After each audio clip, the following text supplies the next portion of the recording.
colors and promises. Hi, it's Bonner, and today I'm just going to do a very simple run-through of a Christina Perri song. It's a favorite with a number of my students. I'm just going to take you through the basic chords that I work from on this song and the strumming pattern. It's played a little more delicately on the original recording with arpeggiation, and there's some piano and cool things. This is more of a beginner's version of the song, so you can play and sing along and accompany yourself and have fun. It's a great way to begin to learn a song, is do a slightly simplified version of the song, and then you can come back and loop through and pick up the fine details if you want to. Maybe I'll do a follow-up video if anybody leaves me any comments asking for it. What I want to point out first of all, and I want you to pay attention to the fact that, first of all, the capo is on the 3rd fret. So any frets I'm talking about are relative to the capo. Christina Perri plays this with the capo on 3rd fret. And we're playing chords throughout that have a drone voicing.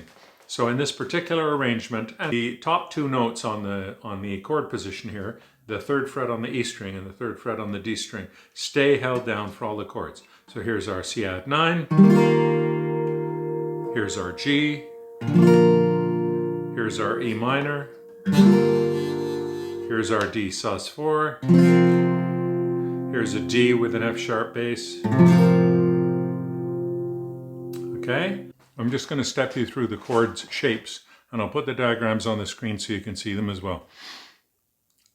These are the chord close-ups for 1,000 years. Here's the chords for the verse. We start off with a C add 9. Please note that we hold down the 3rd fret of the B string and the 3rd fret of the E string. 3rd fret of B string is with ring finger. 3rd fret of E string is with pinky finger. Those fingers do not move through the entire song. Okay? Now we're holding down a regular bottom of a C, 3rd fret of A, 2nd fret of D. And that's your C add 9 with that nice high drone on the top. To go to the G chord, which is what comes up next, we take middle and pointer off, and we move them down by 1 string. Now pointer is going to be on A string, middle is going to be on E string, and there's your G. To go to our A minor 7, and again you'll notice pinky and ring stay the same. Now pinky and ring stay the same again on the E minor, but now pointer's on the 2nd fret of the A string, and middle finger's right under it, 2nd fret of the D string. There's the E minor 7. Okay, then we're going to a D sus 4. All we're doing is using our middle finger to go down on the G string. And we only strum the D, that's on the G string, and we only strum D down. We don't strum the A or the E here. And then when we go to the next chord is a single strum on the D with an F sharp bass. We're just putting our pointer on the F sharp on the low E string. And that gives us a D with an F sharp bass. And then we return to the C add 9 to go back to the beginning of the 2nd line. Pray to fall. I'll just play through a little bit slowly the whole verse. Right up to the ending line. There's a little bit of idiosyncratic timing, or very specific timing at the end of the verse that leads into a build, a vocal build, that takes us to the chorus. Okay, so here's the basic outline of the verse. Heart beats fast, colors and promises, how to be brave, how can I love when I'm afraid to fall, watching you stand alone. All of my doubt suddenly goes away some. Okay, when we get to the end of the verse, we have all of my doubt suddenly goes away some. All we do to play the A7 sus 4 is just the 2nd fret of the D string.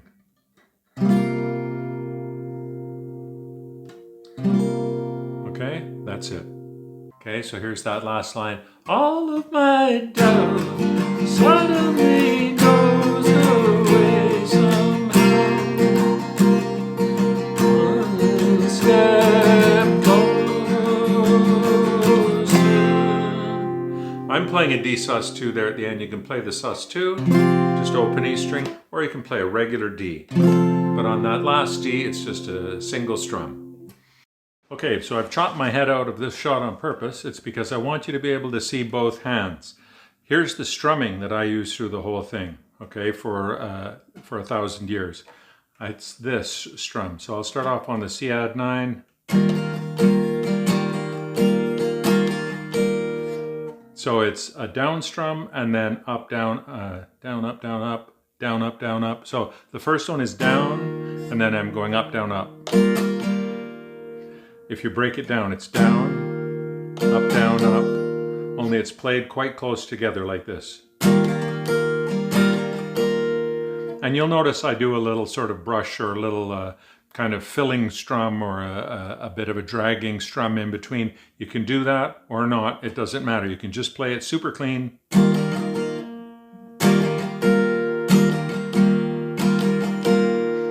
I find I kind of slop a little extra in between. I'm kind of like a messy brick mason. So I end up more like...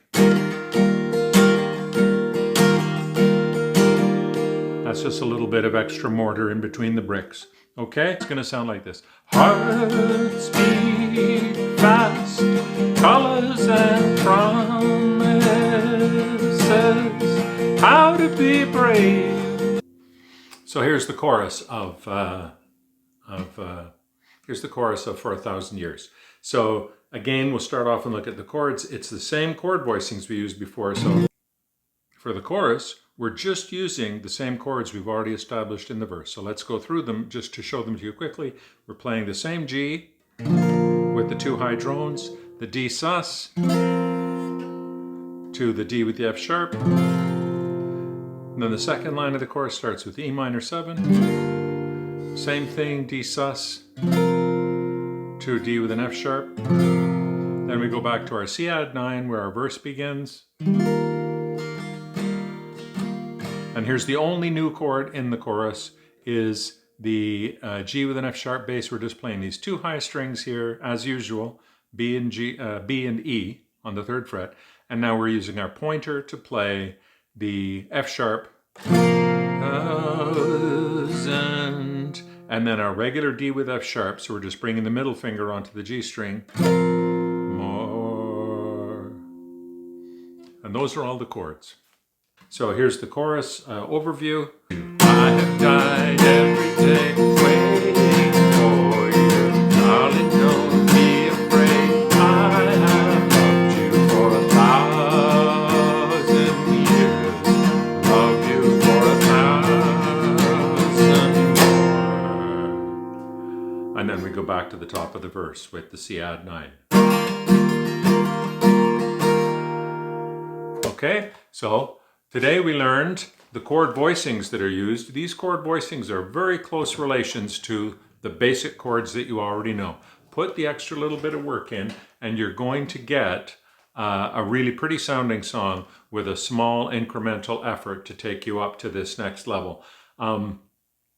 You pay attention to the capo position, adjust the capo position to suit your own voice. I did not do that, so I'm singing the thing in 2 different registers. It's just because this is just a quick lesson I'm doing for a student, but I'm hoping to share with anyone else who's interested in learning a basic version of this song. If you're interested in more song lessons, I've got a whole section of complete song lessons here on Bonner Guitar. If you want to learn some more songs, you'll see a couple of songs coming up right here. Help yourself. If you're looking for a specific song, leave me a comment. I'll follow it up and build a song lesson for you. This is Bonner, and I hope you're having a great week, and I'll talk to you soon.